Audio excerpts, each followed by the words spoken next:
Hey guys, this is my first shooting video since October 2020, and I wanted to do a little commentary on this one to give you a little bit of insight what my objectives were for this shoot. You can see right there I didn't shoot a very nice score there. I've decided to change my stance. I've been watching the Olympics. All the Olympic pistol shooters kind of have a almost perpendicular stance to the target face, where in the past I've always had a very parallel. I almost face the target directly in like a old police style stance, or like a gunfighter, like straight on, and it's super comfortable.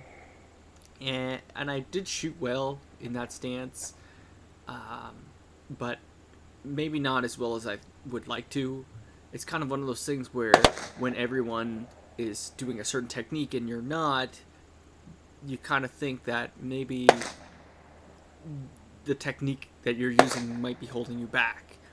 And so I've started this new stance in hopes to break 500.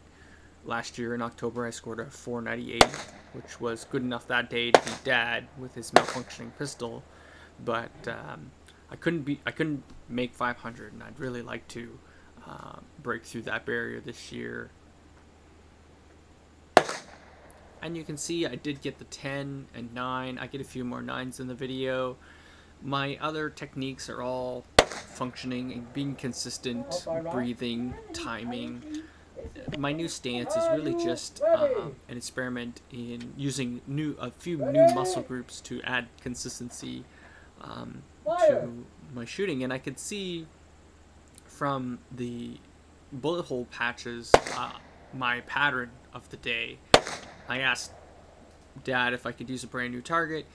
It was his last one, he let me, and I'm grateful because all the patches on it were just from one day.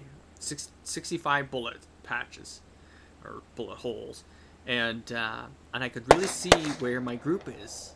And I had some wild flyers in the whites, that happens. This is a new technique. I yanked the trigger later, I can get a 4, and those things happen. That's just, again, techniques.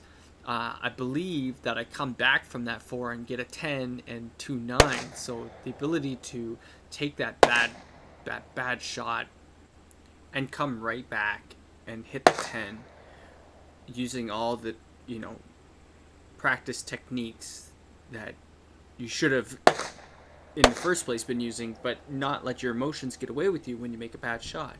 You can't hit the 10 every single time, no matter how hard you try, and I'm not expecting myself to do that.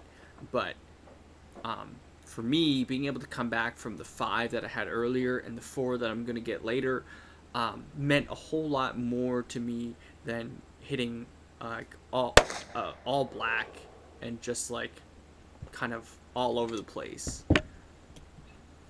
And I know that sounds kind of weird to be like, oh, well, if you hit all the black, then it should be all good. You should have a nice high score, but that's not always the case. If you're just like only hitting 7s, and also if you have no grouping.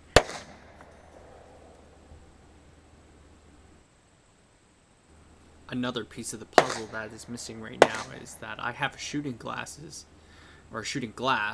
but it needs a lens. It needs a prescription lens for me, which would help clear up my sight picture all that much more and be, like a high def sight picture. So if I feel like if I'm making these nice scores and almost breaking 500 without, my prescription lens, adding that into the mix will be another huge leap forward for my score.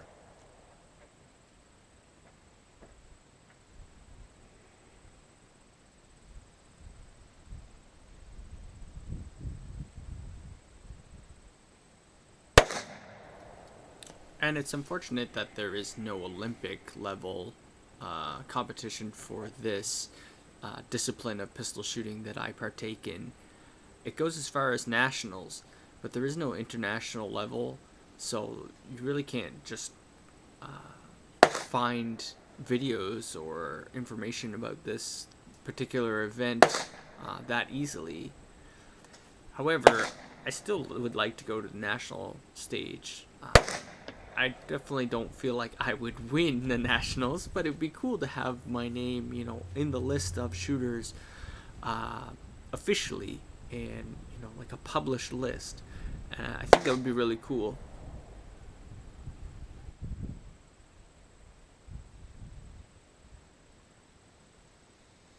Last year, Dad picked up a beautiful Walther air pistol that I like to shoot and practice with. And while I could take on the air pistol as my main discipline and really focus on it, the problem is it's so much more precise than the type of shooting that I'm doing right now. I know when you read the different styles of shooting and you see 10-meter air pistol and you think, oh, 10 meters, it must be much easier.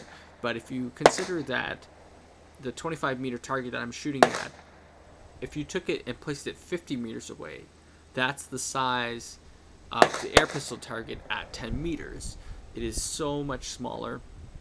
Your bullseye is about the size of a dime, and air pistol itself is so much less forgiving, I find. So it's definitely not the place to try out a new stance technique when the discipline is already harder than what I partake in.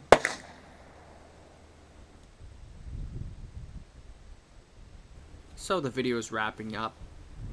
Just about finished the 4 rounds of 5 that we shoot on slow fire.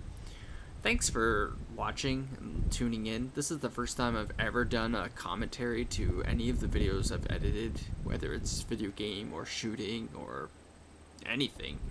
And I'm hoping to continue this by adding insights. I know in the past my commentary always used to be like black screens with white type, almost like old-timey silent films. Especially in my early time of editing, early days of Counter-Strike editing videos. And so this was a lot of fun. It was very different. It took a million takes, and Sony Vegas crashed 100 times, but I'm glad that I am done, and I hope to make more. And if you want to see more, click the link below in the description. I will be posting all my shooting, video games, paintball videos from that link. It's my personal YouTube account. This will be the last video posted on Blitzkrieg Baller. So thank you guys for subscribing to Blitzkrieg. I'm just moving everything to one account, and if you want to follow my shooting diaries, my shooting journey, you'll have to follow me there. Thanks again, and I'll see you next time.